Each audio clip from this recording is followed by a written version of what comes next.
Bonjour tout le monde, bonjour à toutes. Florence, Bonjour madame, Christophe. passe au micro. Bonjour Florence. Ça va Christophe ce Ça matin? va très bien. Oui, bien Bonjour sûr. à Il fait toutes. froid, c'est tout. Mais non, il fait pas si froid que ça. Il fait pas.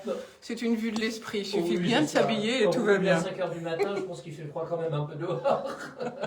Allez, bonne journée. De toute façon, on va Merci. vous réchauffer les On cœurs. va réchauffer les cœurs au bar de l'économie. Vous allez voir, ça va être super aujourd'hui. C'est parti. Bonjour à toutes, bonjour à tous, Florence Sueur au micro. Bienvenue au bar de l'économie en FM avec IDFM Radio Anguin, en vidéo live sur Facebook. Et puis retrouvez-nous sur notre chaîne YouTube ou sur notre plateforme bardeléconomie.fr. Alors aujourd'hui, nous allons parler emploi, formation. Nous allons parler des propositions du G20 des startups et de l'évolution des entreprises en IA. Et pour cela, j'ai la chance d'avoir à mes côtés Jean-François Benon, directeur général du comité d'expansion économique du Val d'Oise. Deux sujets avec Jean-François Benon aujourd'hui, l'enjeu territorial d'emploi-formation et le carrefour de l'enseignement entreprise avec 7 nouvelles écoles installées en Val d'Oise, 7 nouvelles écoles de formation supérieure. Je précise que l'Île-de-France a été découpée en zones de bassin d'emploi-formation et 3 se trouvent en Val d'Oise. À mes côtés, Abdelkrim Talaoui, bonjour. Bonjour. Vous êtes le cofondateur d'Octopic, une société de conseil et d'édition de logiciels en big data et en intelligence artificielle, une entreprise qui grandit avec nous, le bar de l'économie, puisque quand on a démarré le bar de l'économie en 2017, vous étiez l'une des premières entreprises que j'ai interviewées à l'époque au cours d'un salon qui se passait à Anguin-les-Bains. Alors votre actualité, c'est entre autres votre participation au 12e sommet du G20 des jeunes entrepreneurs qui s'est déroulé à Paris en connexion virtuelle cette année du 27 au 30 octobre. Une délégation de 35 jeunes dirigeants français vous a permis d'échanger avec 300 jeunes entrepreneurs des pays du G20. Et parmi ces entreprises, 18 d'ailleurs sont basées en Île-de-France.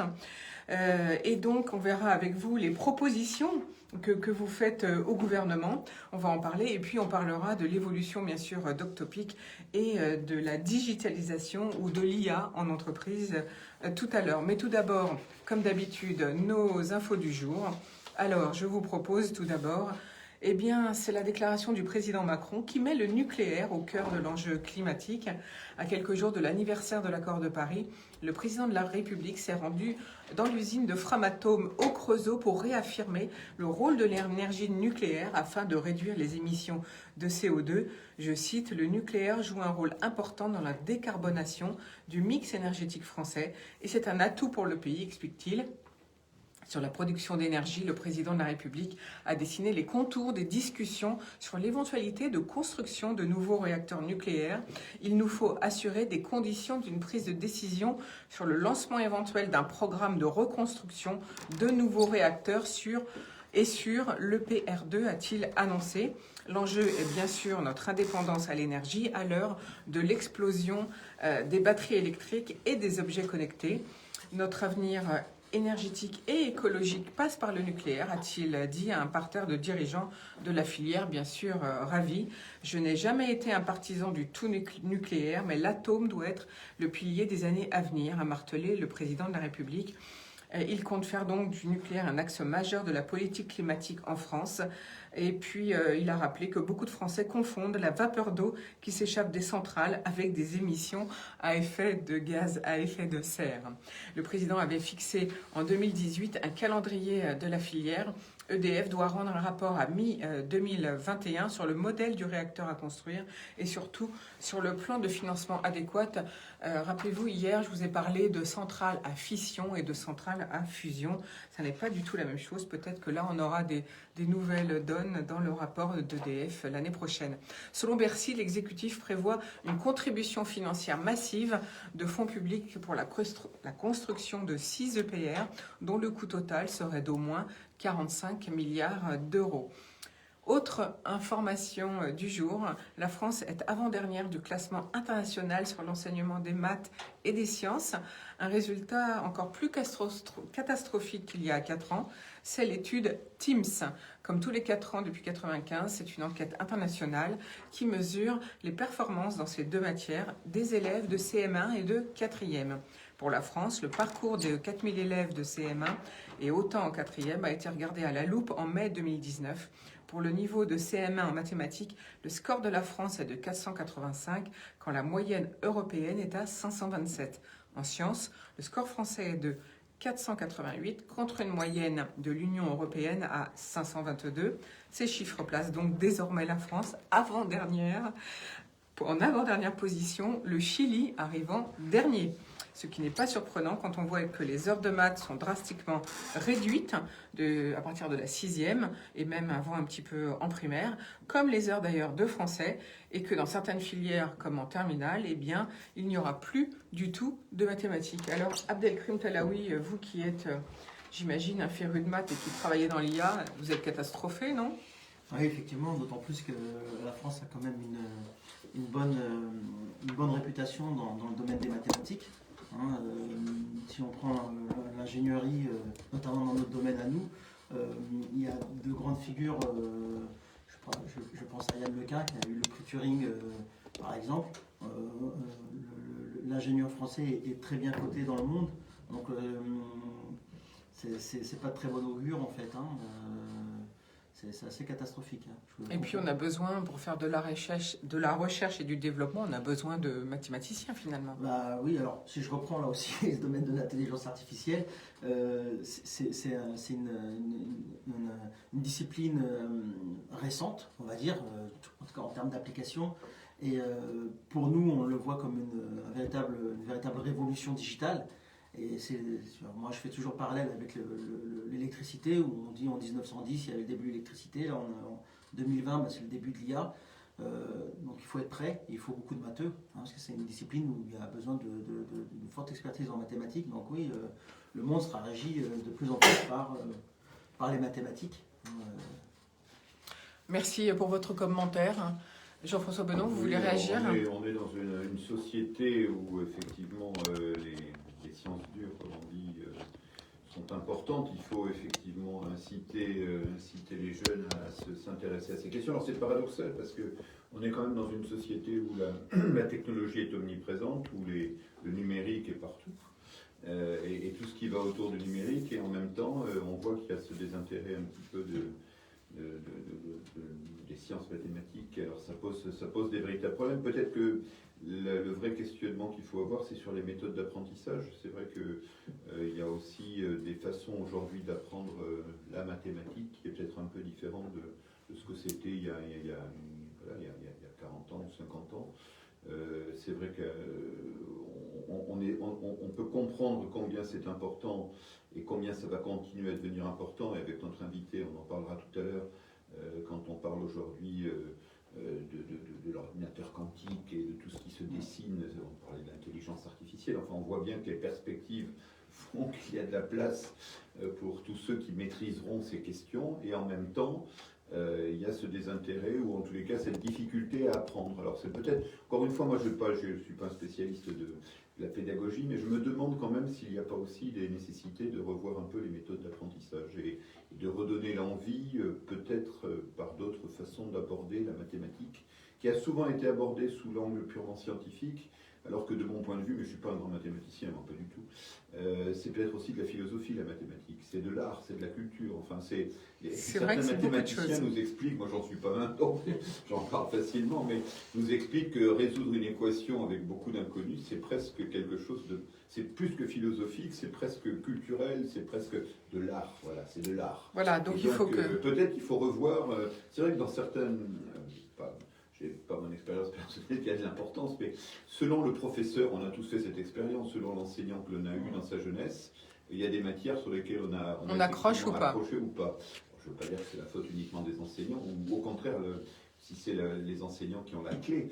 Mais quand même, je pense que la mathématique, elle est quand même très liée à la façon dont on la présente à un jeune esprit un peu neuf, un peu vierge, entre guillemets. Selon comment on va vous la présenter au tout début, peut-être que vous allez adhérer ou pas. Et je pense que c'est peut-être aussi la façon de la présenter, la resituer dans l'histoire de la civilisation, parce que c'est quand même quelque chose qui remonte très très loin, et la présenter comme quelque chose, un défi à relever, une épreuve artistique, plutôt uniquement que quelque chose un peu rébarbatif. Voilà. Merci Jean-François Benon, mais je sais qu'on a du mal à trouver des enseignants en mathématiques en plus. Alors, autre information qui va faire plaisir à notre ministre de l'Éducation, car c'est l'ancien dirigeant de l'ESSEC, c'est à contrario donc des mathématiques, eh bien les meilleures écoles de commerce sont en France selon le classement du Financial Times, le quotidien donc britannique, qui compte 22 écoles de commerce françaises, dont 4 dans le top 10 avec HEC en première place. Les 3 autres écoles membres de ce top 10 sont l'INSEAD en 3e position et l'ESSEC en 6e position, puis l'ESCP à la 8e place.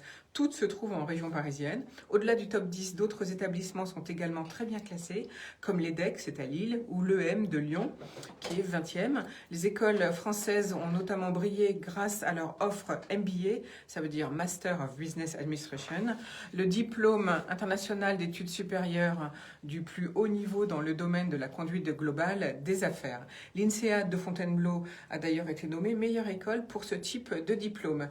Les critères d'évaluation scrutés par le quotidien sont nombreux. Qualité des enseignants, salaire annuel, étudiants à la sortie d'école, les salaires donc, programmes internationaux, le parcours des professeurs, bref, nouveauté cette année, le bien-être des étudiants pris en compte pour l'évaluation. Concernant ce facteur, la France est indiscutablement championne alors que même les sondages ont été réalisés pendant le premier confinement en mars et en mai. Donc là, on est plutôt content. Et en plus, les commerciaux, c'est dur à trouver, n'est-ce pas, Abdelkrim Talaoui? Ouais. Bon, après, moi j'ai la chance d'avoir fait les deux, parce que j'ai fait l'école d'ingénieur et j'ai fait aussi l'ESSEC. Donc, bon, c'est deux sujets assez différents, mais paradoxalement, en fait, là on voit les études, d'après vos restitutions et d'après ce qui est proposé, c'est que les écoles de commerce sont des écoles quand même orientées très internationales, donc les étudiants viennent un peu partout. Et là, le précédent sur les mathématiques, bah, c'est plutôt 6e, CM1, donc c'est pas les mêmes, Pas le même niveau. C'est pas le même niveau, c'est pas les mêmes élèves. Il y en a un qui est ouvert sur le monde, l'autre c'est nos enfants. Maintenant, ça ressemble de plus en plus aux États-Unis en fait, où les écoles de commerce aux États-Unis sont hyper bien cotées, et puis les écoles scientifiques, c'est 30 à voire 60%, de 30 à 60% d'élèves qui viennent de l'étranger. Donc, aux États-Unis, on aux précise. États-Unis, hein. Merci Abdelkrim Talaoui.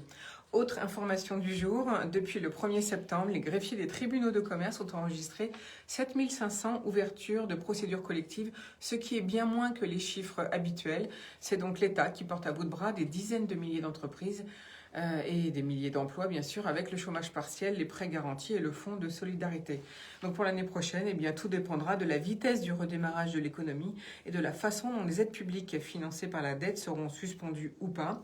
La plupart des entreprises, bien sûr, attendent la fin de la crise sanitaire pour prendre des décisions stratégiques quand elles peuvent attendre, bien sûr. Enfin, dernière info du jour, le Sénat a adopté vendredi soir en première lecture le projet du budget de la justice pour 2021 en hausse de 8% avec un coup de pouce pour les crédits alloués au bracelet anti-rapprochement visant à tenir les conjoints violents. Le budget de la justice verra ses ressources gonfler donc de 607 à 607 millions, de 607 millions, c'est bien ça. À l'année prochaine, il atteindra donc 8,2 milliards d'euros, soit 200 millions de plus que ce que prévoyait la loi de programmation de la justice 2018-2022. Contre d'ailleurs l'avis du gouvernement, le Sénat a voté un amendement porté par Valérie Boyer pour augmenter de 2,7 millions le budget alloué à ce fameux bracelet anti-rapprochement. D'ailleurs, une initiative du Val d'Oise, je le rappelle, est toujours en faveur de la lutte contre les violences faites aux femmes. Le Sénat a voté un autre amendement visant à garantir au moins une antenne d'unité médico-judiciaire par département. L'Assemblée nationale pourrait bien sûr revenir sur ces amendements. Donc on attend la seconde lecture. Voilà, c'était nos infos du jour. On va faire tout de suite une petite pause musicale et on revient dans quelques secondes. Ça va? Ouais, C'est un plaisir de vous retrouver. Oh, toi, tu vas bien? ça va. Ça va. Dans un contexte un peu compliqué. On essaye. C'est bien. On a tout notre temps. D'accord. Quand on dit ça à la radio, c'est magnifique. On a tout le temps. Oui, puisque le temps vous est donné à tous les deux. Non, mais c'est bien. On va Bah avoir oui. le temps de partager. Alors, par quoi commence-t-on? Tu vois, tu me dis. Je sais pas, tu veux commencer ou on laisse Abdelkrim commencer? Moi, je m'adapte. Allez, moi, Alors. je m'adapte. Je rebondis sur ce que tu veux. Comme tu veux. Bah, soit on parle emploi-formation pour commencer, soit on parle du G20 des startups, comme vous voulez. On peut commencer par le G20. Allez, on commence par le G20. Et après, moi, je rebondirai. De toute façon, tu t'immises dans le dialogue, tu me fais un signe. Ça, je me fais pas de soucis pour Et là, toi. tu vois, sur les secs, j'aurais pu déjà. Ça me faisait la transition, les secs, sur ce que je voulais dire sur l'arrivée des nouveaux établissements. Bon, tu vas le redire. Je l'ai dit en intro de toute façon. Et levée de fonds, ça suit Nous, on n'y est pas encore, mais, Non, d'accord. mais ça sera pour, j'espère, 2021. D'accord. Les effectifs continuent à croître. Ouais, cette année, on a encore, même durant le confinement, on a encore recruté.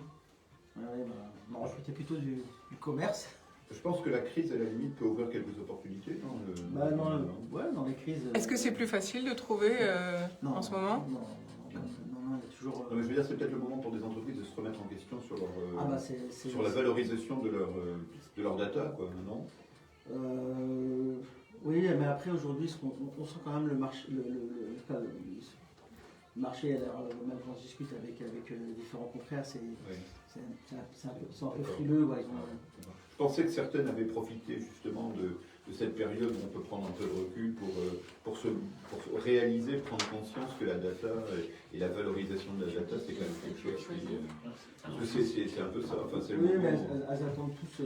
Je pense Ouais. qu'elles attendent. Ouais, c'est elles ça, attendent elles sont moins. tétanisées. Voilà, C'est le sentiment qu'on a, c'est cette absence de... C'est vraiment très dur aujourd'hui de se projeter à... Oui, c'est ça, c'est qu'il y a C'est quand même dur. trop d'incertitudes. C'est terrible. Et puis les entreprises qui marchent bien, enfin, si je prends l'alimentaire, elles n'ont pas le temps de réfléchir. Elles sont allées dans le guidon. Elles elles. sont dans le guidon, Donc vous jonglez entre les deux, entre celles qui ont trop de boulot et qui sont dépassées et qui n'ont pas le temps de prendre le recul nécessaire pour... et puis, mais en même temps, là, on voit combien la data monte partout. Quoi. Oui, et à côté de ça, aujourd'hui, ce qui est assez compliqué, donc le contexte du télétravail, c'est pas ça, Ouais. parce que les gens ne partagent pas Non, mais je suis d'accord. l'information. C'est vrai, y compris en créativité. Oui, en créativité. Moi, je trouve que ça... On y retourne? Vous êtes Oui, prêts? on y va. Attention.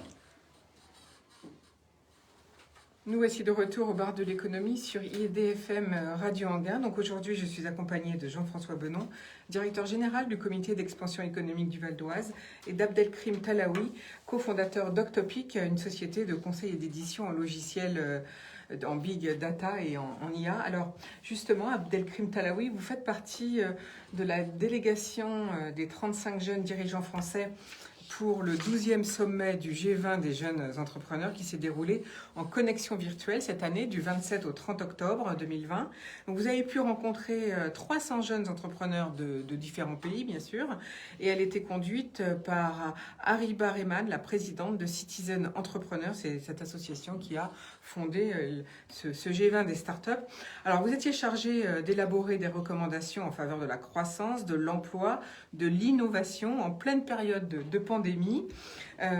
Donc, la première question qui vous était posée, c'est réponse à la crise. Et la deuxième question, c'était comment les jeunes entrepreneurs veulent-ils contribuer au monde de demain? Alors, réponse à la crise. Votre première réponse, c'était de dire créer un Small Act, Business Act pour bloquer le budget PME dans les ETI et dans les grands groupes. C'est-à-dire? Mais effectivement, vous l'avez bien, on en a parlé, je pense, précédemment, c'est que lors de cette crise, l'État est un acteur impondérable puisqu'il intervient à travers le PGE, à travers le chômage partiel, mais il nous semble aussi que les grands groupes et les grandes ETI peuvent elles aussi, à travers une politique d'incitation, être acteurs. Et là, la proposition que nous avons établie permettrait en fait, un peu comme ce qui se fait pour certaines administrations, notamment par exemple la région de France, de consacrer 20% des budgets alloués, des appels d'offres, à des entreprises de type PME, start-up. Et ça existe aux États-Unis, c'est un projet qui est porté aussi par l'Union européenne. Et là, on s'est dit, ça serait intéressant en fait que les entreprises et les grands comptes elles aussi prennent leur part de responsabilité en allouant une partie de ces budgets à des entreprises de type start-up, PME.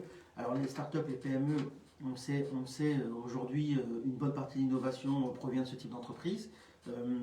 C'est elles qui font bouger les lignes, notamment si on prend le marché américain ou le marché chinois. En Europe, on est vraiment à la traîne. Et là, ça permettrait en fait de faire grandir aussi des entreprises, pas seulement par de la levée de fonds ou par du dilutif, du prêt bancaire poussé par BPI, mais aussi par ces grandes entreprises qui, à un moment donné, elles aussi ont profité de prêts ou d'aides publiques. D'être public, et ça ne suit pas. Et puis, comme disent les entreprises, c'est difficile quand on est PME d'être sous-traitant parce que les premiers budgets que coupent les grands comptes, justement, c'est la sous-traitance. On le voit dans l'automobile et dans l'aviation, par exemple. Donc, peu de place laissée en tout cas aux startups. Oui, des difficultés qu'ont les startups quand on voit des grands comptes, déjà, c'est qu'il faut souvent de la trésorerie. Est-ce qu'on est entendu? Est-ce que ça monte jusqu'à l'échelon supérieur ou est-ce que c'est le parcours du combattant? Non, moi je pense que. Alors, ça fait 10 ans que je suis dans l'entrepreneuriat et dans le monde des startups. Il y a des évolutions de mentalité qui se font dans le monde de l'entreprise, en tout cas en France, mais ça reste encore compliqué. On a l'impression que c'est très bullshit et beaucoup de marketing, beaucoup créer des accélérateurs, etc. Mais alors on comprend, c'est très paquebot, les grands comptes et les grosses ETI, mais il n'y a pas encore cette impulsion, je veux dire, il n'y a pas encore cette mentalité d'intégrer vraiment et d'amener avec soi des entreprises innovantes auprès de ces acteurs-là. Vous dites carrément que le fait que ces entreprises grands comptes créent des accélérateurs ou des incubateurs, c'est que du marketing, c'est ça que vous dites? Je pense que pour beaucoup, oui, il y a beaucoup de, à mon sens, il y a beaucoup de bullshit. Aujourd'hui, par exemple, si je prends nous le domaine, de toute façon, on le voit bien, quels sont les acteurs français ou les entreprises françaises, il y en a quelques-unes, des licornes, mais la plupart de ces licornes, pour vraiment devenir licorne, sont obligés d'aller aux États-Unis. Donc, le marché européen, l'Europe et la France notamment, en tout cas, ne me semble pas être de vrais propulseurs, si je puis dire, d'entreprises, d'accélérateurs pour les startups. Donc, non, je pense qu'il y a beaucoup de bullshit. Alors oui, elles font travailler certaines entreprises. Il faut vraiment que la marque soit véritablement installée. Et puis quand on est une start-up, notamment dans le domaine de l'IT, c'est plutôt s'installer aux États-Unis que par exemple en France, où là le marché américain va être peut-être plus facilitateur parce les grands groupes américains ont l'habitude, et je veux dire, c'est même très bien vu au marché américain de travailler avec des entreprises qui vont les aider à se réinventer. Est-ce que vous voulez même dire que presque on les étouffe, à la limite, on les incube pour mieux les étouffer, les entreprises, les petites ou les PME ou les startups qui vont dans le giron de ces grands groupes? Je ne sais pas si c'est pour les étouffer, mais pour certaines sûrement. Mais vraiment, c'est qu'il y a vraiment une mentalité, à mon sens, à changer. Et comme pour beaucoup de mentalités, des fois, ça doit passer par une incitation peut-être politique. Donc étouffer, je ne sais pas. Mais vraiment, par contre, travailler. Il faut que ces entreprises-là comprennent bien que si elles veulent se réinventer, elles sont, à mon sens en tout cas, surtout vu la pression qu'on a des entreprises chinoises, la pression qu'on subit des entreprises américaines ou nord-américaines en tout cas, un des chemins pour ces entreprises-là, c'est de vraiment travailler main dans la main avec les startups. Ouais. Mais vous, en tant que chef d'entreprise, donc pour Octopic, quand vous répondez à des appels d'offres, à la limite, combien d'appels d'offres sont positifs en pourcentage par rapport à la masse à laquelle vous répondez? Nous, on doit être sur... alors déjà, en général, quand on répond à un appel d'offres, on part avec, ça dépend des entreprises, mais on part avec un grand groupe, un autre grand groupe, parce que voilà... Vous associez à quelqu'un d'autre? On s'associe, on est sur un groupement, sinon on n'est pas forcément crédible. D'accord, même si le client ou l'entreprise en face va nous dire on a besoin de vous parce qu'aujourd'hui on n'a pas d'expertise autour de l'IA, du big data, n'empêche que d'un point de vue politique interne, ça les rassurera si on est allié, si on est dans un groupement. Elles n'ont pas la notion en fait véritablement du risque, alors que, à notre sens, ça fait partie du monde de l'entrepreneuriat, mais ce risque-là, il se mesure, il se calcule. Donc là, c'est une des façons qu'on a. Sinon, quand on y va en direct, à part, je dirais peut-être un appel d'offres sur 10, à travers lequel quand on y va tout seul, on est reçu. Donc ça prend beaucoup de temps, beaucoup d'investissement. C'est très chronophage en plus. Ouais. Exactement. Donc la première réponse à la crise pour vous, c'est créer un Small Business Act, c'est-à-dire que finalement, vous vous dites l'État devrait carrément intervenir pour imposer 20% de prise de contrats avec des PME ou des startups. Autre réponse que vous avez fait à ce G20 des jeunes entrepreneurs, c'est déployer un crédit d'impôt sur les entreprises qui font du report à nouveau en 2020 ou en 2021, sous réserve d'investissement, je suppose. C'est ça, Abdelkrim Talaoui? Tout à fait. En fait, ce qu'on dit, c'est que les entreprises vont avoir besoin de capitaux propres et de trésorerie pour investir, pour embaucher, et donc maintenir l'emploi et faciliter leur capacité d'emprunt. Donc pour ça, l'objectif, c'est d'encourager en fait les champions qui réussissent dans ce contexte difficile et de consolider leurs capitaux propres et de maintenir une activité. Donc une des façons d'y répondre, c'est de proposer ce report de manière significative en 2020 et 2021 afin de bénéficier de crédits d'impôt sur l'IS. Ça, je trouve que c'est très intelligent parce qu'en fait, si une entreprise a fait des économies pour investir et qu'effectivement, la moitié part en impôts, ou les 30% vont partir en impôts, c'est un petit peu dommage. Ça, c'est vraiment bien, je trouve. D'habitude, je ne commente pas, mais là, j'avais envie de donner mon sentiment. Autre suggestion, pour toujours en réponse à la crise, c'est faciliter l'expérimentation d'outils digitaux pour le télétravail, c'est-à-dire là aussi, en fait, sur Octopic, on n'est pas essentiellement concerné parce qu'on a l'habitude de travailler dans des environnements, on va dire, entre guillemets, très geeks. Mais on sait ce que c'est que le télétravail, le travail à distance, on a l'habitude de travailler avec des entreprises un peu partout dans le monde. Par contre, on mesure bien qu'on n'est pas tous au même niveau, et donc c'est d'accompagner les entreprises, ne serait-ce par exemple le click and collect. Beaucoup de petits commerces ne savent pas ce que c'est. Donc c'est des accompagner dans cette transformation, un peu ce qu'on appelle la transformation digitale. C'est vrai que certains ont beaucoup de mal à y venir, oui, pourtant, Dieu sait si on en parle. Donc c'est de les inciter, là aussi les accompagner. À travers là, c'est une aide concrète. C'est pourquoi pas soit une aide à l'embauche, soit une aide, un accompagnement pour leur faire comprendre que ok, je sais que on n'apprécie pas tous forcément, ou certains n'apprécient pas tous Amazon, le petit vampire, mais n'empêche qu'il y a une marketplace quand même. Donc pourquoi n'empêche pas, que les petits peuvent vendre leurs produits dessus, c'est ça que vous voulez dire. Profiter de la marketplace d'Amazon ou d'autres, ces discounts, toutes ces entreprises-là, c'est un peu comme le centre commercial qui propose virtuel. Donc c'est savoir que ça existe. Alors voilà, c'est une autre façon de se réinventer. Et là, beaucoup d'entreprises ne sont pas au fait par exemple, de ce type de stratégie dans la transformation digitale.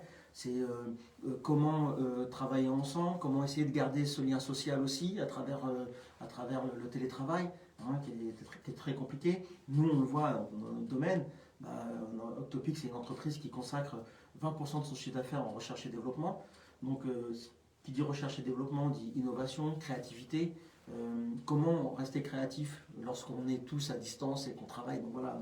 Donc là, oui, parce qu'en même temps, c'est bien de confronter ses idées quand on cherche. Exactement. Il y a beaucoup de choses se passent autour de la machine à café.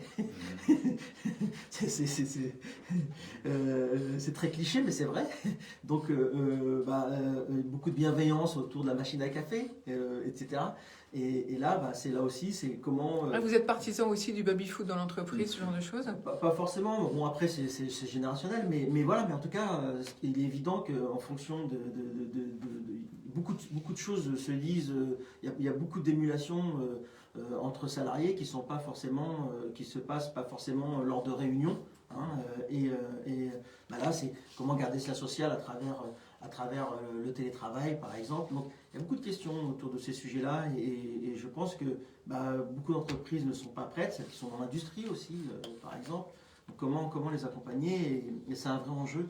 Donc on s'est dit, si l'État distribue certaines aides, pourquoi ne pas là aussi accompagner, c'est quand même, n'empêche que les PME, c'est 70% d'embauche en Europe.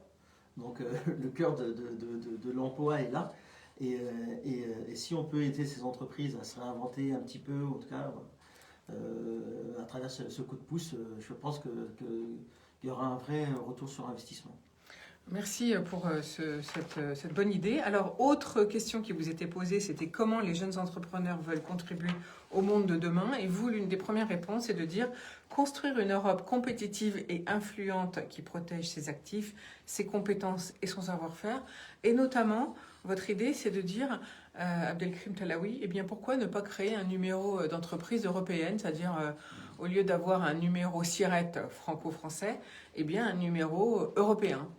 Oui, effectivement. Alors, soit on se définit comme une entreprise française, on a le droit, c'est bien, soit on se définit comme une entreprise européenne, ou les deux d'ailleurs, et l'un n'empêche pas l'autre.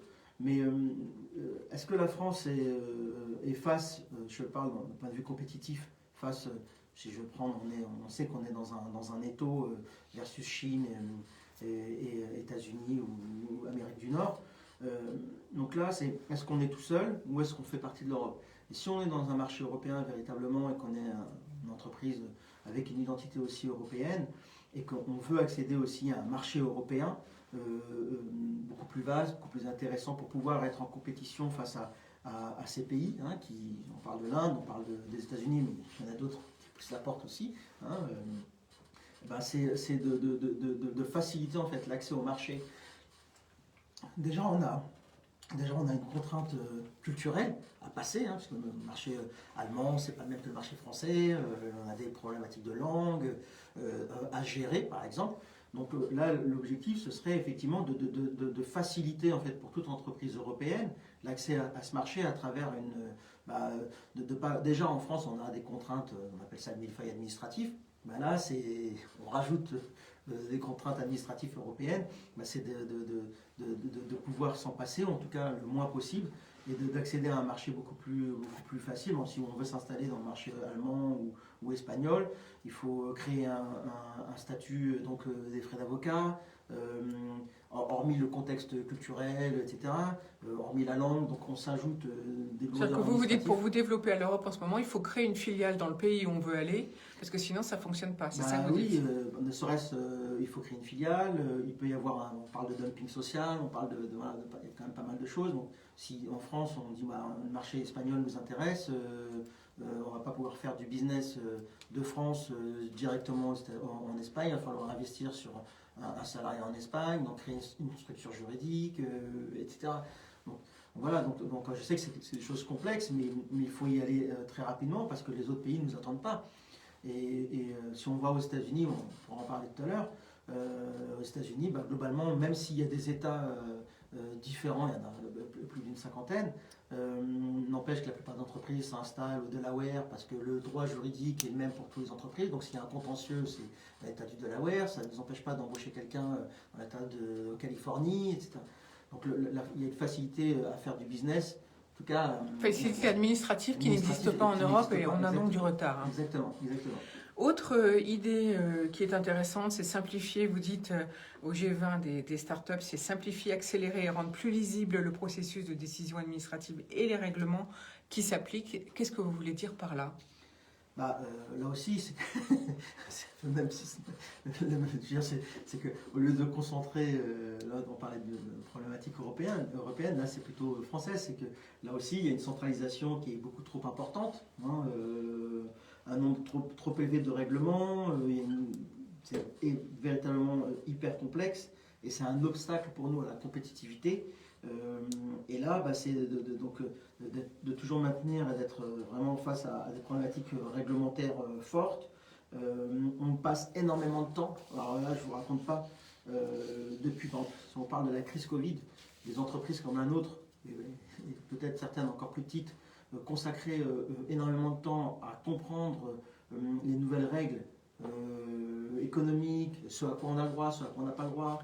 Oui, parce qu'au début de la pandémie, en fait, c'était un rapport de 100 pages. Il fallait Exactement, ingurgiter ce rapport de le 100 chômage pages. partiel, c'est tout un dossier, c'est des frais, c'est des avocats, etc. Donc si on a les moyens, ça va, mais si on les a pas, c'est un peu compliqué. Donc là aussi, c'est très chronophage. Alors est-ce qu'on passe notre temps à faire du business, entre guillemets, à aller chercher du revenu, ou est-ce qu'on passe notre temps à répondre à des... Alors même si là aussi, il y a des droits et des devoirs, mais on passe plus notre temps souvent À faire attention à ce qu'il faut attention faire, à ce qu'il aux faut règles. faire, exactement aux règles, qu'à se concentrer sur la Faire du stratégie business. d'entreprise, le business et autres. Là aussi, c'est comment apporter de la simplification, en fait, voilà, et de pouvoir, parce que on pourra en parler tout à l'heure, mais là aussi l'intérêt de l'intelligence artificielle, un des intérêts forts, c'est d'aider les gens à gagner du temps. Et là, c'est et on est tous en concurrence face au temps, globalement. Quand il y a le métro qui est blindé, on cherche quand même à rentrer dedans. Quand voilà, le feu passe à l'orange, On passe quand même, on roule quand même. Voilà. Donc, là, c'est de récupérer du temps pour le consacrer À autre à chose de autre plus chose, et productif. notamment comme une entreprise à du business. Alors justement, Octopic, donc l'entreprise que vous avez cofondée, a bien évolué depuis son démarrage. Vous avez ouvert un bureau à Boston, c'est bien ça? Exactement, durant la crise Covid. Donc on a profité, on n'a pas profité parce que c'était déjà dans la ligne de mire, mais là aussi, ça rejoint en fait, ça rejoint la discussion qu'on avait auparavant. C'est que on s'est dit, l'intelligence artificielle, le big data, déjà il y a des règlements différents en Europe, entre les pays. Où sont les acteurs, où sont nos concurrents? Où sont nos concurrents? Nos concurrents sont aux États-Unis. Si on veut être un leader européen, il faut être un challenger américain. Il n'y a pas le choix. Il n'y a pas le choix. Si on veut être européen, il faut d'abord passer par les États-Unis. Dans notre vous dites. domaine, c'est irrémédiable. Pour revenir mieux après en pour France. revenir mieux en France et en Europe, effectivement, même avec aussi plus de crédibilité. Donc, c'est tout naturellement qu'on s'est retourné vers le marché américain. Et puis Boston, parce que c'est une ville, déjà, c'est l'une des villes les plus européennes.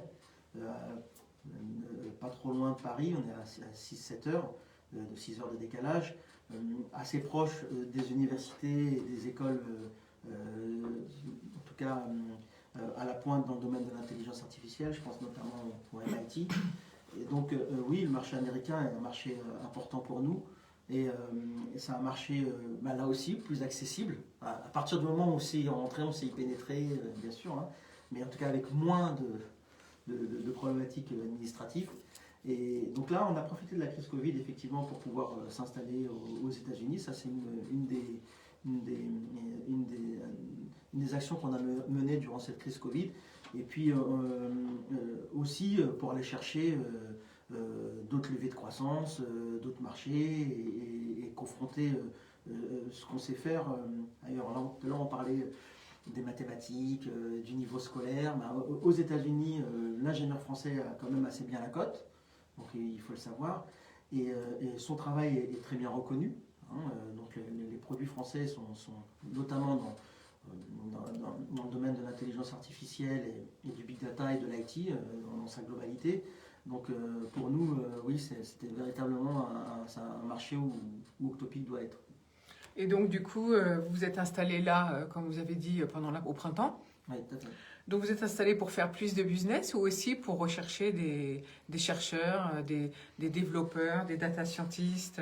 Non, alors, pas aux États-Unis. Paradoxalement, là aussi, ça rejoint en fait. C'est marrant parce que faut savoir que 40% des entreprises américaines, notamment la Silicon Valley, je dirais, 40% des employés sont des gens d'origine indienne, asiatique, notamment indienne. Donc il y a très peu de data scientists ou d'ingénieurs aux États-Unis. En tout cas, c'est un marché qui est très tendu. Et puis stratégiquement aussi, des entreprises comme Google ou Facebook ou Amazon assèchent le marché. C'est une stratégie pour assèchent le marché des data scientists ou des experts dans l'intelligence C'est-à-dire qu'ils veulent prendre les meilleurs, donc ils Ouais. prennent beaucoup de monde Ils prennent beaucoup de monde, même s'ils n'en ont pas forcément besoin, pour que vous soyez dépendants. pour que leurs concurrents ne puissent pas exactement, les avoir. Exactement. Donc, Donc ils assèchent carrément le marché. ils vous assèchent dites. le marché, exactement. Donc il est très difficile aux États-Unis de recruter des data scientists. Non, on est vraiment parti là-bas pour faire du business. Par contre, la R&D, reste en Europe, reste en France. On en parlait tout à l'heure, on a de très bons chercheurs, de très bonnes écoles aussi et très bonnes universités. Donc notre objectif est vraiment d'aller faire du business. Après oui, se rapprocher des universités. Par contre, parce que là aussi, la politique américaine, c'est d'aller chercher les meilleurs un peu partout dans le monde, parce qu'ils n'en ont pas trop chez eux. Puis les études coûtent cher aux États-Unis aussi. Hein. Donc c'est même très cher. Très cher. Donc c'est voilà.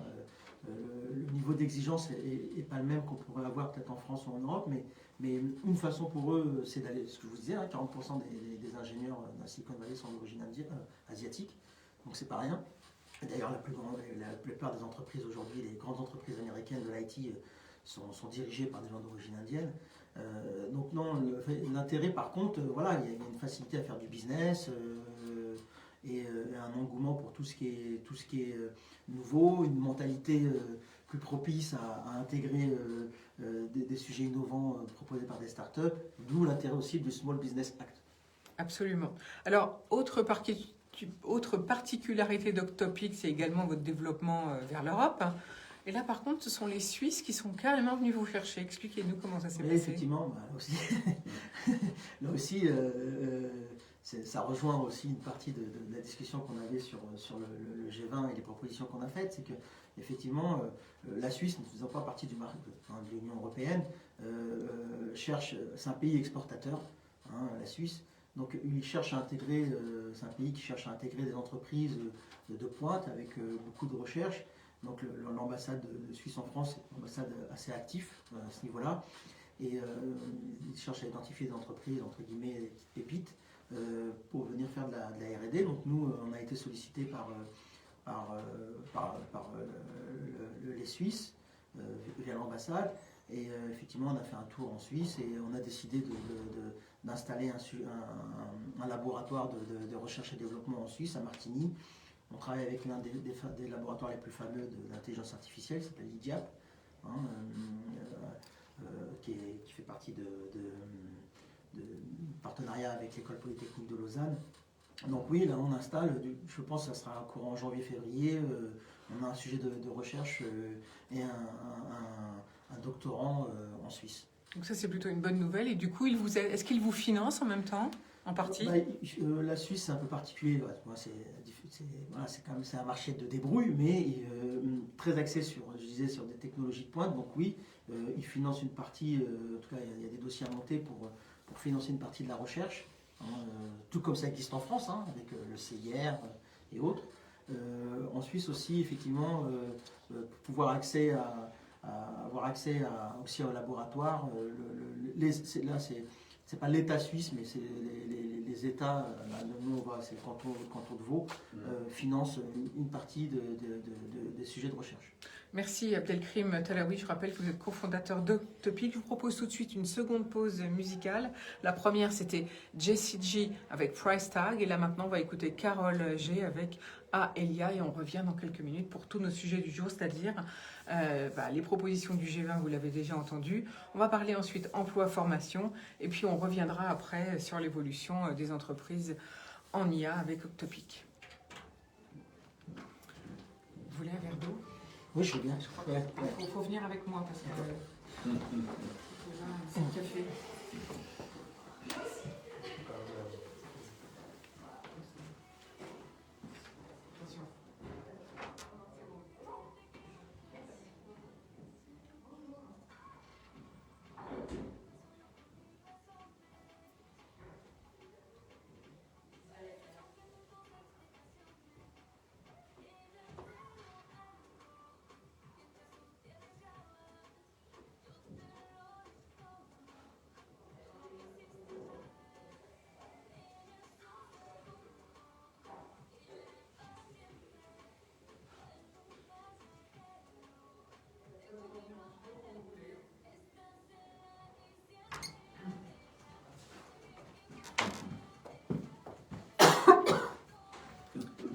Je te passe la parole, Pas Jean-François. de problème. C'est passionnant, ceci dit, avec notre ami. Ah bah c'est sûr. C'est super. C'est intéressant ce sommet du G20 Oui, des c'est startups. passionnant, mais c'est un truc mondial, effectivement, Oui. qui est porté en France par Citizen Entrepreneur. C'est ça. Mais c'est un réseau international, c'est vraiment mondial. C'est la Young Entrepreneur Alliance qui porte ça. 300 jeunes entrepreneurs, enfin jeunes, C'est super. 45, entre 40 et 45 ans à peu près.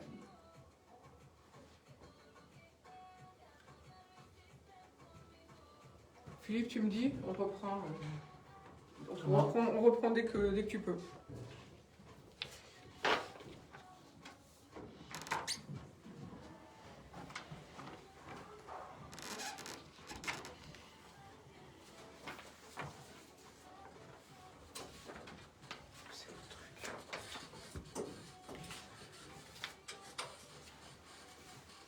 Non, chinois, c'était.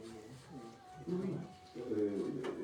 C'était Fatri, je crois qu'on avait rencontré, absolument. Ils sont en plein développement. Ils sont en train de monter en puissance sur les capteurs. Et donc, non, ça, ils viennent de recruter 2-3 ingénieurs. Ils sont dans la phase là, pour faire connaître leurs produits. C'est ça. Mais c'est une belle boîte. Nous voici de retour au bar de l'économie sur IDFM Radio Anguin. Aujourd'hui, nous parlons proposition du G20 des startups portée par Citizen Entrepreneur. Nous parlons donc évolution des entreprises en IA. Et bien sûr, on va parler tout de suite d'emploi formation. Jean-François Benon, donc le Val d'Oise a, disons, 3 zones, on va dire, à repérer 3 zones de bassin emploi-formation.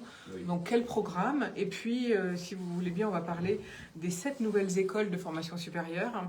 Alors quel axe, quel programme pour ces bassins emploi-formation? Oui, alors les bassins emploi-formation sont des outils qui ont été développés à l'initiative conjointe de l'État, la préfecture de région en Île-de-France, et du conseil régional pour essayer de développer à l'échelon territorial les politiques menées à la fois par ces deux acteurs. Il y a beaucoup de moyens qui sont mis en œuvre sur les territoires, à la fois par le conseil régional et par l'État, mais ces moyens étaient parfois un petit peu complexes à identifier, et donc il y a une volonté commune, encore une fois, de ces deux acteurs, préfecture de région, conseil régional, de structurer l'ensemble du territoire de la région Île-de-France, quand même 12 millions d'habitants, c'est vaste, autour de ce qu'on a appelé les bassins emploi-formation. Et donc dans le Val d'Oise, nous avons un découpage, entre guillemets, qui porte sur 3 bassins emploi-formation. Il y a le bassin emploi-formation que l'on qualifie de Ouest Val d'Oise, qui intègre l'agglomération de Cergy-Pontoise et le Vexin, pour parler rapidement. Le bassin d'emploi Est Val d'Oise qui va d'Argenteuil, toute la vallée de Montmorency jusqu'au nord du département. Et puis le bassin d'emploi Roissy, Grand Roissy et le Bourget, autour du pôle aéroportuaire, qui lui est un peu atypique parce qu'il est à cheval sur le Val d'Oise et la Seine-Saint-Denis. Et donc il est sur le pôle aéroportuaire. Voilà. Et donc c'est la méthode de gouvernance, entre guillemets, de ces bassins d'emploi est originale. C'est des outils qui sont des réunions de travail, d'abord, qui se réunissent sous la coprésidence d'un sous-préfet qui représente l'État et d'un conseiller régional. Et donc, il y a en Val d'Oise, le bassin ouest est coprésidé par le secrétaire général de la préfecture avec la conseillère régionale du Val d'Oise. Le bassin Est Val d'Oise est coprésidé par le sous-préfet d'Argenteuil et un conseiller régional également, qui en l'occurrence est un acteur local ici, puisqu'il est maire adjoint à Enghien-les-Bains, c'est Benjamin Schroun, bien connu à IDFM. Et puis c'est la même chose pour le bassin de Roissy-le-Bourget, qui est coprésidé par le sous-préfet de Sarcelles et par M. Béchiza, qui est le maire de D'aulnay. Voilà. Alors qu'est-ce qui se passe dans ces réunions? Ça paraît un peu administratif et technique, ça l'est un peu évidemment, mais la réalité c'est que c'est dans ces réunions de travail sur le terrain, que tous les acteurs socio-économiques et institutionnels de ces territoires se réunissent régulièrement pour partager et essayer de mettre en place, avec les moyens de l'État et de la région, et il y a des moyens conséquents qui sont déployés, des initiatives pour répondre tout simplement le mieux possible aux stratégies et aux besoins des entreprises. L'idée de ces réunions finalement, c'est d'écouter la voix du territoire, d'écouter ce qui se passe dans les territoires, de faire remonter au plus près du terrain les initiatives, les projets. Actuellement, évidemment, il y a le plan de relance du gouvernement, le plan de relance de la région qui est très important et dans lequel il y a des tas d'initiatives qui se mettent en place. Il y a les projets de relocalisation d'activités. Là, on est en train au CEVO de suivre, par exemple, un projet d'une entreprise qui a un siège en Île-de-France, mais qui a son usine en Roumanie et qui est en train de réfléchir à rapatrier une partie de cette production sur le territoire de l'Île-de-France. Donc voilà le genre de sujets qui peuvent être partagés, parce que derrière, l'idée, c'est en fonction des besoins des entreprises identifiées, en besoin des stratégies lourdes, en fonction de ce qui est prévu par le tissu économique local, c'est de mettre en face les moyens correspondants avec les politiques publiques de l'État d'une part et du Conseil régional. Alors le CEVO, nous en tant qu'agence de développement du Val d'Oise, financé à la fois par le Conseil régional et par le Conseil départemental, nous sommes évidemment mandatés officiellement par le Conseil régional pour accompagner ce travail sur le terrain et notamment pour animer, avec les deux coprésidents dans chaque bassin, pour animer ces politiques et essayer de faire émerger justement des initiatives à partir de ce que nous, on peut repérer sur le territoire. Voilà. Donc ça nous amène, comme toujours, parce que c'est un de nos métiers de base, à être très attentifs aux initiatives qui se prennent sur les territoires, à écouter les projets des entreprises, à identifier les entreprises qui sont engagées dans des projets de création d'emplois, d'investissement, de relocalisation. Et c'est vrai qu'en ce moment, on a des choses intéressantes qui se passent. D'ailleurs, le Conseil régional a mis en place un plan relance Île-de-France qui a été un vrai succès. Il y a eu dans la première phase déjà 75 entreprises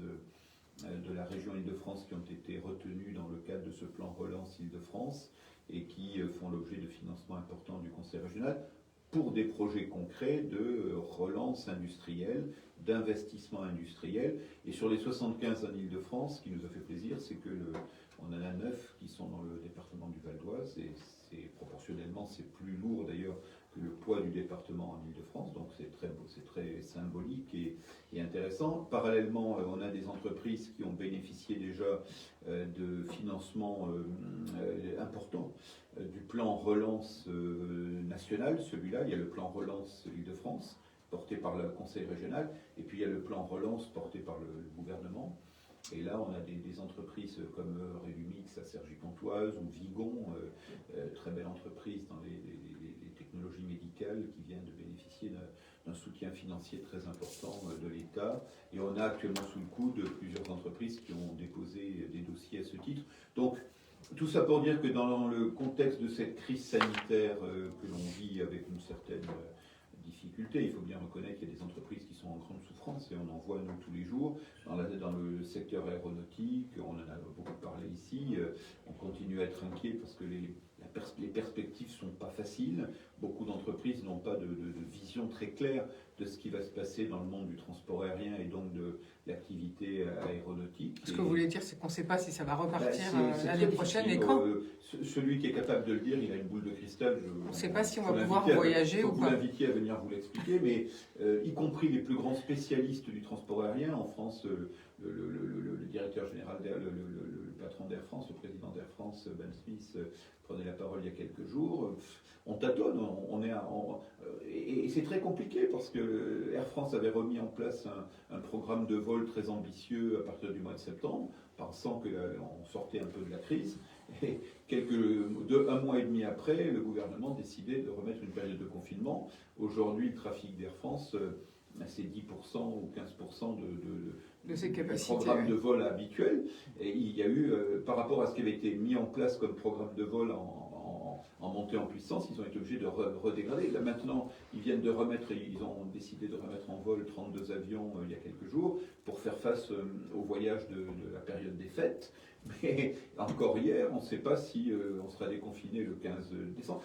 Il faut essayer d'imaginer ce que ça représente pour des exploitants de réseaux de transport, de ne pas savoir on est à 10 jours du 15 décembre, et on est en train de nous expliquer que le gouvernement hésite finalement à libérer, entre guillemets, l'activité et les déplacements notamment. Comment voulez-vous exploiter et mettre en place des programmes pour vendre des billets d'avion, des billets de train, quand vous n'avez pas une certitude sur la capacité des avions à pouvoir circuler et des personnes à pouvoir se déplacer. Et le président d'aéroport de Paris a la même inquiétude, monsieur de Romanet, Augustin de Romanet, prenait la parole lui aussi il y a quelques jours. Lui, il estime que maintenant la reprise de l'activité sur l'aéroport Charles de Gaulle, c'est Orly, ça sera 2023, et que d'ici là, on fera ce qu'on peut, mais ce sont évidemment des perspectives qui sont aléatoires et qui sont très dépendantes de ce qui va se passer dans le monde aujourd'hui autour de cette crise sanitaire. Donc tout ça est assez insupportable. Alors ça, c'est la partie très douloureuse que l'on vit dans le Val d'Oise actuellement autour de secteurs comme celui-là. Je ne parle même pas de la restauration, de l'hôtellerie, etc. J'ose même pas parler de l'événementiel. On a annoncé il y a 2 jours, vous l'avez entendu, ça a été repris dans la presse, l'annulation complète du Salon du Bourget. Enfin, je ne sais pas si on mesure ce que ça représente que le Salon du Bourget pour le Val d'Oise et pour l'Île-de-France. C'est un salon qui représente 140 000 participants, sans compter la partie grand public, uniquement la partie professionnelle. C'est un salon qui dure 1 semaine, qui fait travailler pendant des mois les organisateurs de stands, l'événementiel, les hôtels, les restaurants, les traiteurs, etc. Et là, le GIFAS et les organisateurs du salon ont décidé donc que la nouvelle édition de ce salon international de l'air et de l'espace, qui est programmée à la fin du mois de juin. Qui se passe en plus tous les 2 ans d'habitude. Tous les 2 ans, mais voilà, absolument. Donc là, on est dans un salon qui est programmé en juin 2021. Et les organisateurs sont en train de nous dire qu'on n'est pas capable de le faire parce qu'on ne sait pas ce qui va se passer en juin. Et on a entendu le ministre il y a quelques jours dire il faut se baser sur septembre. Et on est au mois de décembre, c'est-à-dire dans 9 mois. Enfin, on a l'impression aujourd'hui que la vie économique est obérée sur des événements de ce type-là jusqu'en septembre, enfin dans certaines perspectives annoncées. Donc c'est totalement dramatique pour des pans entiers de l'activité de notre département. Donc nous sommes vraiment très inquiets sur le secteur aéronautique, le secteur aéroportuaire, l'hôtellerie-restauration, l'événementiel, et on peut multiplier les secteurs. Alors, a contrario, quand on a des entreprises qui, dans le cadre de ces plans de relance industriels, sont en train d'investir, de prendre des décisions de relocalisation, d'investissement industriel, c'est vrai qu'on est plutôt heureux, on s'en félicite. Voilà. Donc pour terminer sur ces bassins d'emploi, c'est vraiment là qu'on essaye de capitaliser toutes ces informations croisées et d'essayer d'accompagner par des dispositifs, par le lancement de nouvelles formations, parce que derrière, comme leur nom l'indique, bassin emploi formation, économie emploi formation, BIF, il y a l'arrière-pensée toujours de l'emploi. Et notamment dans un département comme le Val d'Oise, qui, vous le savez, est le département démographiquement le plus jeune de France. C'est un vrai sujet. Et donc derrière toutes ces visions que l'on essaye d'avoir au niveau des territoires, l'arrière-pensée, c'est comment on fait pour que toute cette activité qui repart dans certains domaines puisse bénéficier aux salariés et aux jeunes salariés du Val d'Oise. Ça veut dire que derrière, en parallèle à ces projets industriels, il y a la nécessité de prévoir, et ça fait la transition peut-être sur le second sujet que je voulais aborder avec vous, c'est la nécessité de prévoir des centres de formation, parce que c'est un des sujets sensibles dans notre département. Quand on a une démographie aussi dynamique, la question est comment on fait pour former cette jeunesse, qui est un atout formidable. Un département comme le Val d'Oise a un atout formidable avec sa jeunesse, à une condition, c'est que cette jeunesse, entre guillemets, elle puisse être formée correctement et trouver répondant aux besoins des entreprises. Exactement, vous avez tout dit. Et donc c'est là où les bassins économie, emploi, formation sont les lieux où on doit essayer, avec un peu de prospective, un peu d'anticipation, pour autant qu'on puisse, en écoutant ce que disent les entrepreneurs, mettre en place les écoles de formation, les formations universitaires, les formations professionnelles, les formations d'apprentissage et en alternance, qui puissent correspondre à la fois à la sociologie de nos habitants et en même temps aux besoins des entreprises. Alors on sait déjà, puisque c'est Pascal Doll qui nous l'a annoncé à ce micro, que dans l'ouest du Val d'Oise, dans l'est du Val d'Oise, il nous faut au moins 40 000 emplois. C'est le besoin.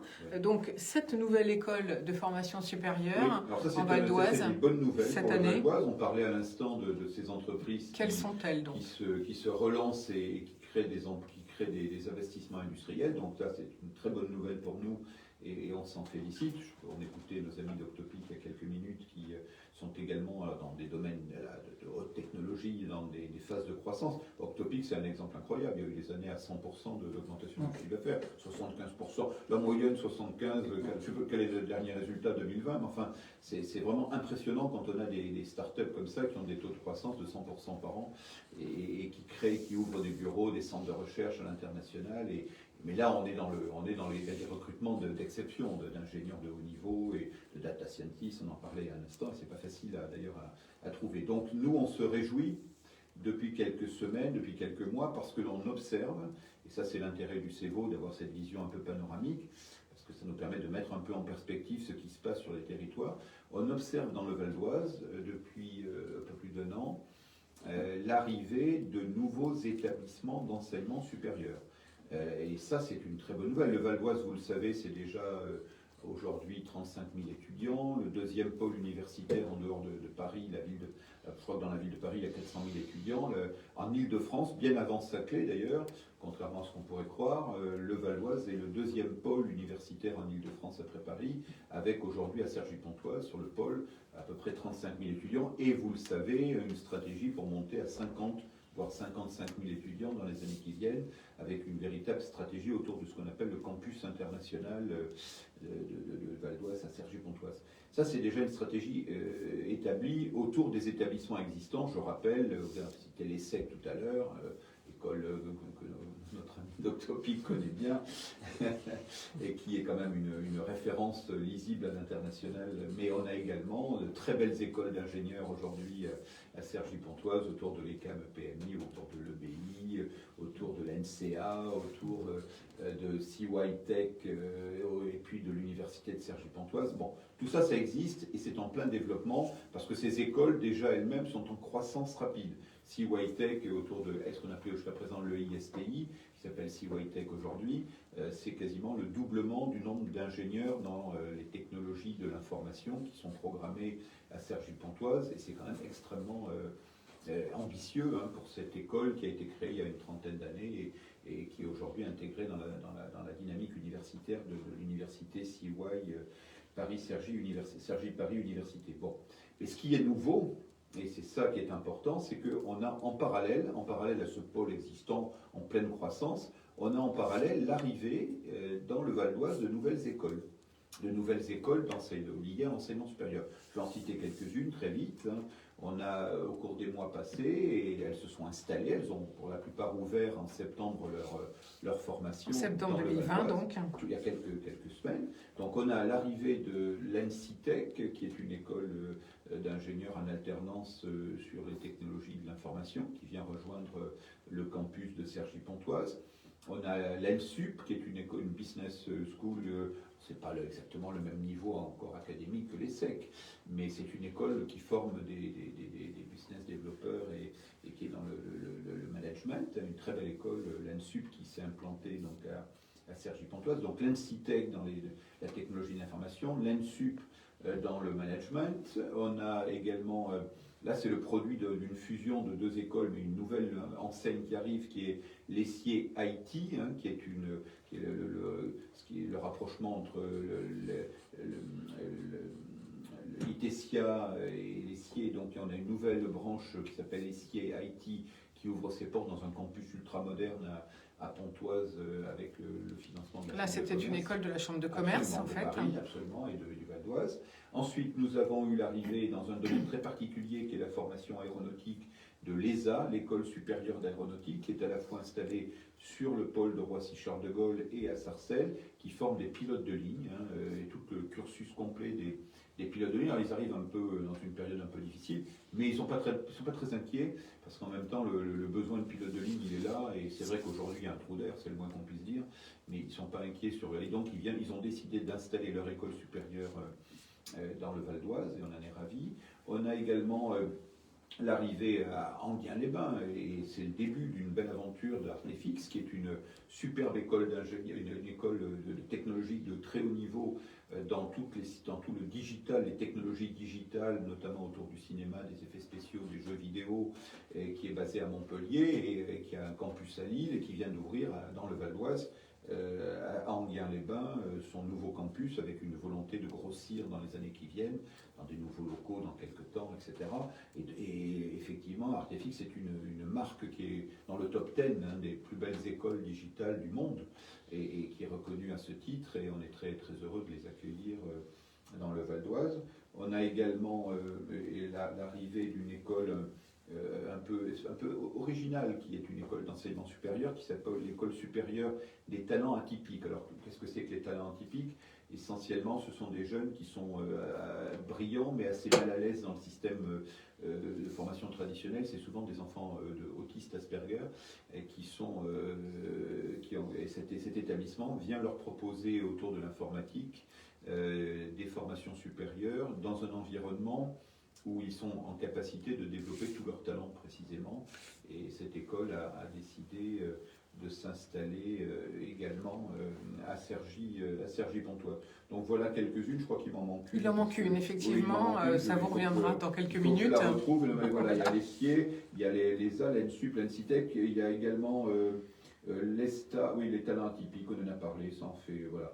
Et puis je crois qu'on peut également mettre dans la boucle, c'est pas vraiment une école, mais ce sont des formations qui délivrent des diplômes supérieurs, des certifications, c'est France Digital School, qui forme au codage informatique, y compris d'ailleurs en prenant des jeunes ou des personnes demandeurs d'emploi qui ont des niveaux initiaux très faibles, voire pas de diplôme du tout. Absolument. Et avec une technique de formation très élaborée, on les forme au codage informatique en moins d'un an. En quelques jours. Et en partant d'un niveau de formation qui est sans même le niveau du baccalauréat, au bout de moins d'un an de formation, ils obtiennent un certificat qui est de niveau Bac plus 2, qui leur permet d'intégrer, alors tout ça est développé avec des grandes entreprises, y compris avec Atos, qui assure des capacités de recrutement, parce qu'on manque actuellement de codeurs informatiques encore aujourd'hui. Et puis on travaille actuellement avec une autre entreprise qui est, alors là, vous aviez reçu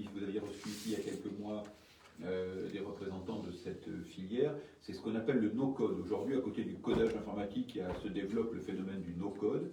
Et donc, nous travaillons actuellement avec une entreprise qui est en train de préparer la création d'un campus autour du no-code, et le Val d'Oise devrait être en pointe dans ce domaine. On sera Il intéressé. s'agira de former des jeunes aux techniques d'élaboration de sites internet, d'applications, etc., en utilisant ces techniques dites du no-code, et qui est un phénomène qui monte.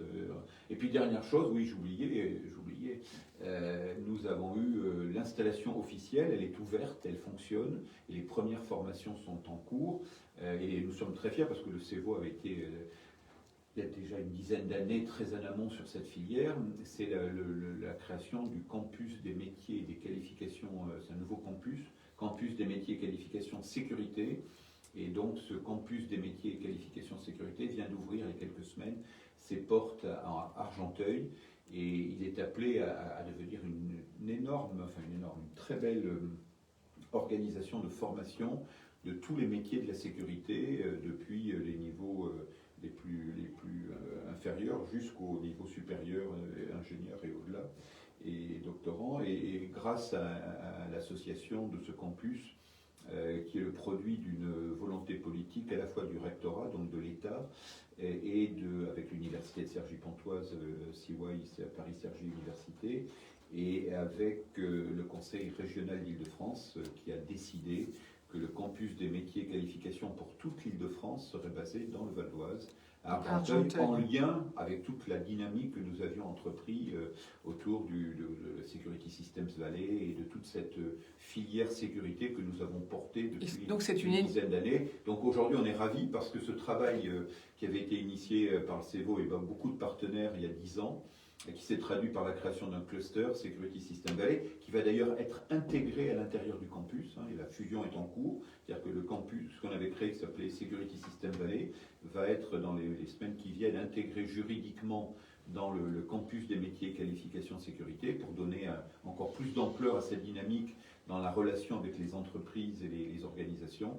Eh bien, voilà, le Val d'Oise est l'épicentre au niveau Île-de-France de toutes les formations d'excellence en matière de sécurité. Voilà, donc 7 nouvelles écoles pour donner bien sûr des perspectives aux jeunes qui sont notamment en première, où on commence à chercher justement il y a beaucoup ces d'opportunités formations. nouvelles. Il y a encore une fois le campus existant qui est magnifique, Mais là, en l'espace de quelques mois, ce sont 6 ou 7 établissements d'enseignement supplémentaires qui ouvrent leurs portes dans le Val d'Oise. Et quand on est dans la vie économique et qu'on est entrepreneur, on sait combien c'est important de trouver des talents, quels qu'ils soient, quels que soient les niveaux, et avoir cette proximité. Nous, en tous les cas, en tant qu'agence de développement, on est persuadé que la proximité physique entre ces centres de formation, ces écoles d'ingénieurs, ces universités, ces écoles, ces business schools, etc., et le tissu des entreprises est un argument complémentaire pour justifier pourquoi il est intéressant de localiser ces activités dans le Val d'Oise. Et on salue encore une fois on salue vraiment le côté disruptif, au bon sens du terme, d'entrepreneurs comme Octopic, parce que quand on s'appelle Octopic, on est dans l'intelligence artificielle et qu'on est une start-up avec des croissances, comme on vient de l'évoquer, l'internationalisation et le G20 des jeunes entrepreneurs, etc. La logique un peu basique, il y a encore quelques temps, aurait consisté pour cette entreprise à s'installer dans le triangle d'or parisien ou dans le quartier des affaires, voire à la station F, comme tout le monde. Je dis comme tout le monde avec un peu de mépris parce que c'est un peu douloureux pour des territoires comme les nôtres d'imaginer que certains croient encore qu'il n'y a pas de salut en dehors du centre de Paris. Nous, on est convaincus, et heureusement qu'on a des entrepreneurs qui le montrent, qu'aujourd'hui, on peut tout à fait être à la pointe de ce qui se fait de mieux en termes d'innovation, de start-up, de création, et venir s'installer dans le Val d'Oise, en l'occurrence à Enghien-les-Bains pour Octopic, et pouvoir réussir remarquablement en étant dans la deuxième couronne parisienne et à Enghien-les-Bains ou ailleurs dans le Val d'Oise. Et nous, ce que l'on a à faire en ce qui nous concerne en tant qu'agence de développement, pour encourager ce phénomène d'implantation de pépites technologiques comme Octopic dans le Val d'Oise, c'est aussi d'accompagner leurs projets, bien sûr par l'appui à l'innovation, par l'ouverture de la mise en contact, les réseaux, etc., mais aussi en garantissant la proximité de l'enseignement supérieur, des laboratoires, des centres de recherche. Eh bien, c'est ce qui est en train de se faire, c'est déjà le cas, mais c'est ce qui est en train de monter en puissance avec ce que je viens d'évoquer autour de ces nouveaux établissements. C'est une très bonne nouvelle. Ouais. C'est une très bonne nouvelle. Merci de nous avoir énoncé ces 7 nouvelles écoles, enfin 8 même, avec le campus des métiers d'Argenteuil d'ailleurs. Il y a quelques écoles qu'on a déjà reçues à ce micro, mais les autres, elles viendront bien sûr l'année prochaine. Alors justement, vous, Abdelkrim Telaoui, pour Octopic, vous avez des emplois à pourvoir, vous recherchez des experts big data et des data scientists. Alors autant on commence à savoir qu'est-ce que c'est qu'un data scientist, c'est le manager des données si je puis dire. Qu'est-ce que vous appelez un expert big data finalement? En fait, autour de ces métiers-là, qui sont, on dit, assez complexes, c'est si vous voulez, c'est la jointure de plein de technologies, le big data.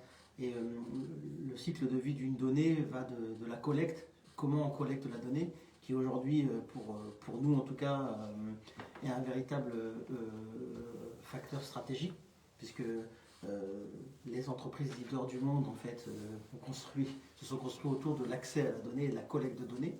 Donc c'est comment je collecte la donnée, où est-ce que je vais la récupérer.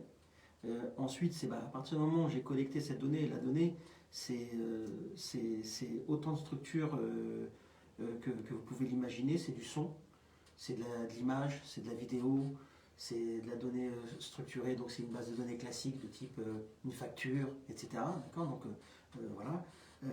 À partir du moment où j'ai capté cette donnée, il faut que je puisse la faire parler, donc la préparer, la rassembler. Si je prends un exemple assez sympathique, je ne sais pas si vous connaissez l'application Shazam.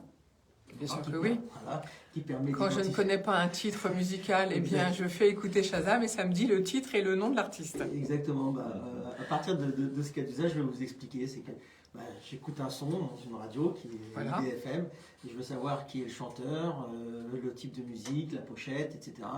Je lance l'application, donc je capte un son, je collecte un son. Il faut savoir qu'à un moment où moi je le fais, où on le fait, il y a des milliers de personnes qui le font aussi partout dans le monde. En même temps que nous, oui. En même temps que nous, on n'est pas les seuls. Et donc là, il faut que je capte l'information. Donc c'est un son, donc c'est une série de Fourier et autres.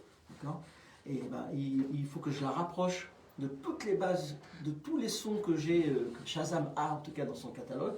Donc ils ont quasiment tous les sons du monde. Pas tous, mais presque, parce Ils en ont que pas mal. Hein. ils en ont beaucoup, et c'est vrai. Beaucoup, Mais il y en a beaucoup, quelques-unes qu'ils ne trouvent pas, Ouais, mais on bon, arrive ouais. à les prendre en Mais faute. bon, que ce soit la musique indienne, africaine, Il y en a tellement. vraiment, il y en a tellement. Hein. Donc, et à une C'est hallucinant comme technologie, Et à une je vitesse trouve. d'exécution, Ah oui. parce qu'ils nous ramènent ça, ils C'est nous ramènent En l'information. quelques secondes. En quelques secondes, d'accord. Donc là aussi, c'est rapprocher les informations qu'on capte, c'est la transformer, la préparer, et puis restituer cette information et en faire. Donc voilà, c'est ça le métier d'expert Big Data, c'est connaître les technologies en fait, qui vont permettre de capter la donnée, la traiter, de donner l'information, de la restituer très rapidement. Et aujourd'hui, c'est souvent des profils qui ont au moins une dizaine, entre 10 et 15 ans d'expérience dans le domaine de l'IT global et qui se sont après focusés, on va dire, Qui se sont spécialisés. spécialisés exactement sur les métiers du big data. Donc finalement, ça ne peut pas être un jeune débutant, en fait. C'est compliqué. C'est difficile. C'est compliqué, mais bon, pour le jeune, on peut avoir un jeune, ce ne sera pas un expert forcément, parce que l'expertise demande... Comme on est en manque de ce type de personnes, vous êtes bien obligé de prendre des plus jeunes. Oui, alors nous en général, on redit, bon, il faut un profil matheux, souvent, c'est ça que c'est important. Désolé pour ceux qui n'aiment pas les maths. Je rejoins aussi M. Venon, avec ce que j'ai remarqué, c'est que dans pas mal de ces écoles qui s'installent, il y en a beaucoup qui sont autour du code, de l'informatique. Donc voilà, il faut beaucoup d'appétence autour de ces sujets-là. C'est un sujet assez complexe, donc il faut avoir un esprit très ouvert, out of the box, savoir sortir de son cadre, voilà, de se remettre en question parce que c'est des technologies qui évoluent très vite. Et je dirais un des atouts majeurs pour ces métiers, que ce soit le big data, la data science, c'est aussi en fait beaucoup de créativité. C'est pas forcément que de la créativité dans le code, mais aussi beaucoup de culture, parce que tout vient nourrir en fait ce type de profil. Donc ça, c'est vraiment quelque chose de très important aussi, la créativité. Donc combien de postes avez-vous à pourvoir en fait en ce moment à Malawi? Cette année, pour l'année 2021, on est sur une dizaine de postes ouverts. Dizaine de postes à pourvoir, donc. Une dizaine de postes à pourvoir sur le domaine du big data et de la data science. Donc si on est intéressé par ces postes, on vous contacte comment chez on a une adresse email qui est recrutement@octopic.com. Voilà, tout simplement. Donc tous ces postes sont basés ici, à Enghien-les-Bains, puisque votre entreprise est s'installer là. Pour la Suisse, vous avez dit que vous en développiez votre agence, là c'est plus de la recherche. Là aussi, vous utilisez les chercheurs du laboratoire en question, ou bien est-ce que vous allez embaucher aussi là-bas en Suisse? En fait, on a déjà embauché quelqu'un en France qui part en Suisse, d'accord, qui va travailler sur des sujets de recherche. Et là aussi, l'objectif, c'est de pouvoir compléter en fait l'équipe. Alors ça peut être aussi bien des gens en Suisse que des gens en France qui partent travailler sur des sujets. Alors nous, on est ouvert, hein, on a la possibilité chez Octopic, on a ce qu'on appelle le Visatech, aussi d'intégrer des gens très rapidement qui viennent du monde entier, pour les faire travailler en France en une quinzaine de jours à peu près. Parce que du temps qu'on forme ces jeunes il faut que les nouvelles écoles se mettent en place et qu'elles sortent les premières promotions. Là, tout de suite, on a besoin de gens. Donc là aussi, c'est une des possibilités qu'on a, c'est de pouvoir attirer des gens du monde entier très rapidement. Alors chez Octopic, vous avez dit tout à l'heure qu'en fait, lorsque vous répondez à une demande ou à un appel d'offres, c'est à peu près 1 sur 10 qui porte ses fruits. Quelles sont les demandes des clients en ce moment ? Aujourd'hui, c'est déjà beaucoup d'entreprises se posent des questions autour de l'intelligence artificielle.